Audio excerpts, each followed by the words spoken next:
نصيحة من شواربي، لا تزعل على حدا.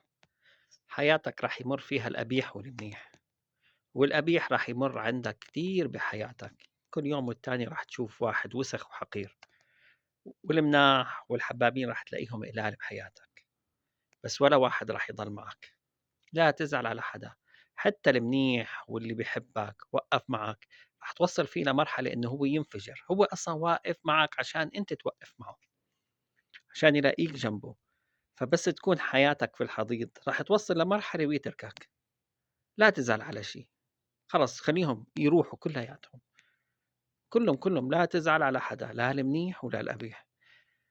ازعل على الله، خليك مع الله، لأنه إذا ساعدت فقدته لله ما عاد تلاقي حدا، لأنه هو الوحيد رح يكون جنبك. بس تقول يا الله رح يقول لبيك يا عبدي. أما الباقي لا تعتمد على حدا أبدا، من اعتمد على الناس الله زله.